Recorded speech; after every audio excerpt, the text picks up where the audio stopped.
Muito bem, hoje é quarta aqui da Saúde Mental no Vida e Saúde. Estamos recebendo a doutora Isabela, doutor César Vasconcelos, você sempre acompanha aqui todas as quartas. E estamos conversando sobre o poder da mente sobre o corpo. A conversa já torceu, também já percebemos que o corpo também afeta a nossa mente. Exatamente. E você de casa, eu quero sua participação, conta pra gente como é que o seu corpo está sendo afetado pela sua mente. Vou dar um exemplo aqui, ó. Você está sentindo algo, uma dor ou um problema que você já foi em vários especialistas e ninguém consegue te ajudar a encontrar uma solução. Não só para os sintomas que você está sentindo, mas tratando a causa. Tá acontecendo alguma coisa parecida por aí? Já aconteceu? Conta pra gente. Usa aqui o nosso WhatsApp. Através do QR Code você consegue falar com a gente ou então digitando o nosso número que é 12 98266 0004. Muito bem, gente. Falávamos aqui sobre alimentação. Falamos sobre a infância, como esses primeiros 1.090 dias, né, doutora, Isso. são fundamentais. Eu não sabia dessa, doutor César, sempre ouvi falar dos 1.000 primeiros dias, né? Agora eu quero saber sobre como é que a gente tem alimentado os nossos olhos. O que é que você tem visto por aí nas últimas horas?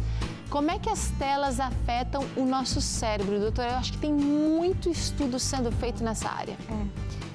As telas são um fenômeno relativamente novo, né? Se você for pensar que já estamos há alguns milhares de anos aqui, mas as telas surgiram ali talvez há menos de um século, né? Então, isso realmente está se estudando muito, mas algumas coisas já estão bem claras, Teru. Por exemplo, na infância, né? Já ficou muito claro que crianças abaixo de 2 anos, o efeito das telas é catastrófico para elas. Então, um exemplo seria o seguinte, uma criança com menos de 2 anos, a cada 1 hora que ela fica, né, diante de uma tela diariamente, aumenta em 28% a chance de ela ter TDAH, né, déficit de atenção e hiperatividade. Então, assim, as telas têm um efeito catastrófico nesse tempo, que é o tempo de maior desenvolvimento do cérebro da criança, e ela não consegue lidar com tantos estímulos assim. E o interessante é que, na verdade, poucas pessoas sabem, mas nosso cérebro ele está em formação até os 25 anos de idade. Então, biologicamente falando, é como se nós fôssemos adolescentes até os 25 anos, né, de idade. O nosso córtex pré-frontal está amadurecendo ainda, nós ainda estamos descobrindo quem nós somos. E já tem estudos mostrando que o uso excessivo de telas nessas fases, né, de desenvolvimento antes dos 25 anos tem provocado sintomas muito graves nas pessoas. Até tem um termo que foi cunhado, né, que é demência digital. Já ouviu falar, doutor César, em demência digital? Eu ouvi falar. Demência, né, seria o declínio que acontece de algumas faculdades mentais, né? Algumas pessoas normalmente lá na terceira idade vão ter declínio da memória, da linguagem, dificuldade de relacionar-se, mas cada vez mais cedo pessoas estão tendo sintomas de uma espécie de demência leve, Teru. Pessoas muito viciadas em Isso videogames. É muito alarmante, doutora. Sim. E a estimativa é que daqui a 30 anos o número de casos de demência vai ser 6 vezes maior. Você imaginou isso? Por conta do uso excessivo de telas. E eles têm feito estudos ali de imagem no cérebro das pessoas, mostrando que a espessura de determinadas regiões no cérebro, como o córtex pré-frontal, pode estar diminuída em pessoas que fazem uso abusivo de telas. Então, não é só uma modificação da mente, entendeu? Uma modificação ali do cérebro mesmo, anatômica, fisiológica, que pode ser documentada. É interessante que isso tem um paralelo com o alcoolismo. Eu tenho um trabalho que eu vi, até a imagem foi colocada, comparou um homem de 56 anos que bebia não sei quantos galões que são nos Estados Unidos de álcool e outro que bebia bem menos. Então, quando você fez uma tomografia, o cérebro houve uma atrofia desse cérebro. E especialmente, atrofia é o encolhimento. E especialmente, no caso do álcool, essa lesão cerebral foi na parte da frente do cérebro, que é a parte frontal, que é a parte que é do raciocínio, das escolhas, das decisões, né? Então, crianças que têm abuso de uso de tela, elas vão ter problemas cognitivos, dificuldades dificuldade para aprender na escola mais do que outras crianças, não é, Isabela? Eu estava conversando hoje com a doutora Rosana Alves sobre a neuroplasticidade, ela explicando para a gente sobre o que o termo vem inclusive do plástico mesmo, dessa capacidade de moldar. Vocês falando de crianças, é muito óbvio a gente imaginar que isso vai trazer um impacto sério, mas vamos falar de nós adultos. Sim. Nós temos assistido muito mais filmes e séries por longas horas. Existe até o termo maratonar, doutor César. Esse final de semana eu não vou fazer nada, eu vou maratonar a série tal porque eu tô atrasado. O cérebro também, ele já deu para perceber que ele vai piorar, sim, né? Mas dos adultos também, em que a formação a partir dos 25 anos já está completa, doutora? Sim, com certeza. O doutor César citou bem, né? O efeito do álcool é parecido, ou seja, as telas são a nova droga, não é verdade? Por quê? Eles fizeram alguns estudos e mostram, Teru, imagina, principalmente esse tipo de conteúdo, porque uma coisa é usar uma tela para ler, né? Outra coisa é ver o programa Vida e Saúde, que nós estamos conversando aqui em tempo real, em tempo normal. Outra coisa são filmes e séries, novelas, que têm mudanças muito rápidas de cena. E tem muito estímulo. E muito estímulo, muita música. Então, em 5 minutos, às vezes, já mudou 10 vezes de tela, de cenário, não é verdade? Então, o que isso provoca? Eles fizeram um estudo, doutor César, colocaram a pessoa aqui, fizeram uma angiorressonância, né? Então, viram os vasos sanguíneos do cérebro da pessoa. E aí, colocou essa pessoa de frente da TV, assistindo a mudanças rápidas de tela. Depois de 5 minutos, fizeram outra angiorressonância. Então, eles viram que o fluxo sanguíneo cerebral mudou completamente. Então, ali o córtex pré-frontal, que é a parte de decisão, quase não tinha sangue. O sangue estava todo no sistema límbico, que é a parte das emoções, dos sentimentos. E por isso que é tão prazeroso, porque a gente fica ali totalmente na dopamina. Envolvido. Né? Envolvido. Só que o que é o perigo disso? Todas as vezes que eu apago o meu córtex pré-frontal, eu estou, na verdade, perdendo a capacidade de julgar criticamente algo. Eu fico vulnerável. Vulnerável. Qualquer coisa que tiver ali vai entrar. E sabe uma forma de nós comprovarmos isso de forma prática? Porque você pensa que uma empresa gasta milhões para colocar um comercial ali no horário nobre? Porque ela sabe que naquele momento as pessoas estão com o cérebro desligado. E isso vai entrar. E quando ela vê aquele produto no supermercado, ela vai querer comprar aquele produto. Então, esse é o problema. Nós estamos ficando viciados, né? Nesse excesso de dopamina, nesse excesso de estímulo.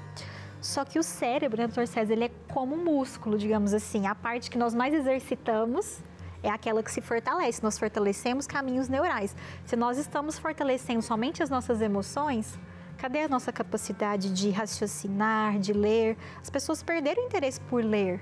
É muito mais fácil assistir um vídeo, não é? Até porque, doutora, quando você falou começou a sua fala aqui sobre os filmes, né, as séries, eu estava imaginando que você ia para um caminho assim.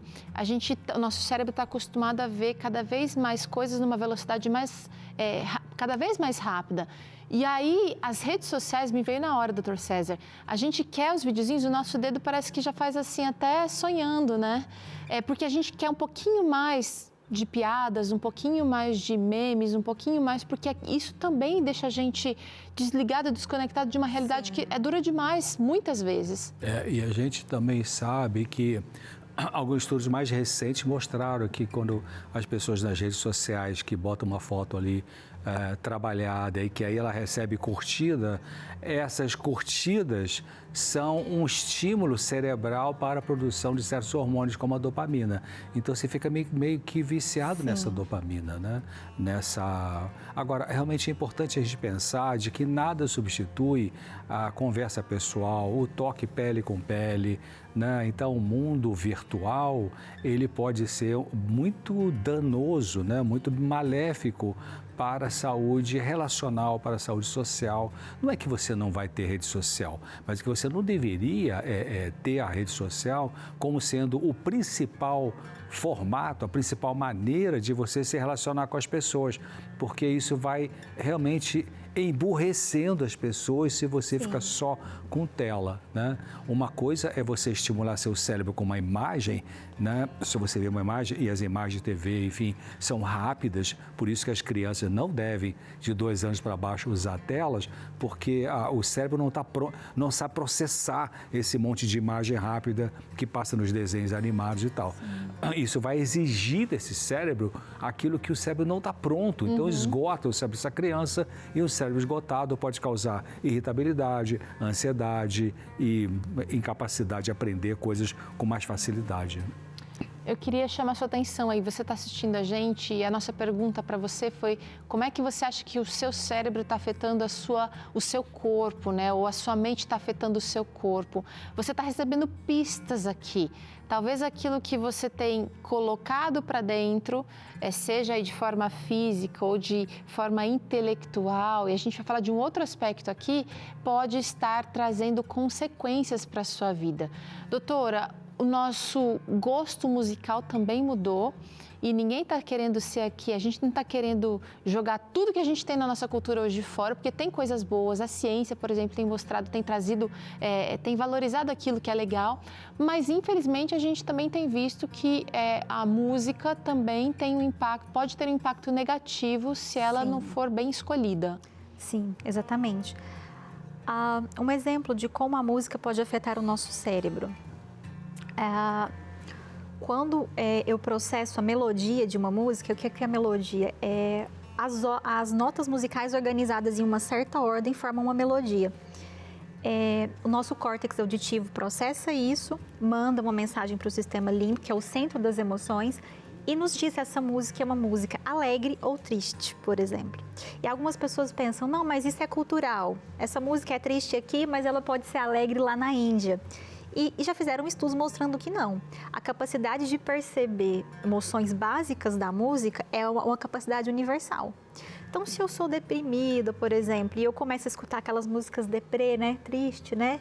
Eu vejo, às vezes eu entro no Uber, eles escutam muito aquela música sertaneja falando de traição, de término, de relacionamento, etc. Vingança. Né? Vingança. Então, assim, a música, ela tem poder de afetar os nossos sentimentos.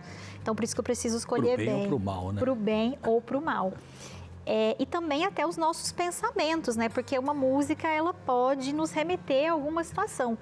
Algumas coisas, assim, interessantes. Algumas pessoas que foram pegas cometendo crimes, elas relatavam que estavam escutando determinadas músicas que falavam de crimes, por exemplo. Então, tanto a forma da música quanto o conteúdo pode sugerir sentimentos e pensamentos para nós. É interessante que isso até acontece no mundo animal, né? Aqueles estudos famosos aí, tão badalados, né? De que colocaram num curral de vacas leiteiras um momento de rock pauleira, né? E outras vacas, momento de música clássica. Quer dizer, quando foram ordenhar essas vacas, as vacas que escutavam música clássica produziram muito mais leite do que as vacas que escutaram uma música pesada, né?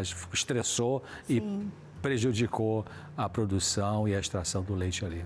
Sim. Às vezes parece que está tudo tão bagunçado na nossa vida, né? Você talvez ouvindo aqui, doutor César, a doutora Isabela está pensando, nossa, eu preciso fazer tantas mudanças aqui na minha rotina, aqui na minha cultura familiar. Calma. Calma, porque a gente está aqui justamente para te ajudar a entender, a detectar aí algumas situações, mas também nós estamos aqui para nortear a sua melhoria, sua mudança por aí. Então, uma das ações aqui que a Novo Tempo tem se preocupou é justamente o que está acontecendo ao longo dessa semana, que é a Semana Especial Mente Feliz. Você acompanhou ontem? Doutora Rosana Alves falou de um assunto tão necessário para a família. Doutor César respondeu muitas dúvidas que vocês mandaram. Hoje, às 8 da noite, você também vai ter a oportunidade de ouvir mais mais um capítulo aí da nossa história em busca dessa mente feliz. A gente faz o intervalo agora, mas eu gostaria que você anotasse esse recadinho aí que a gente tem para você. Olá, aqui é a doutora Rosana de novo para te fazer um convite especial.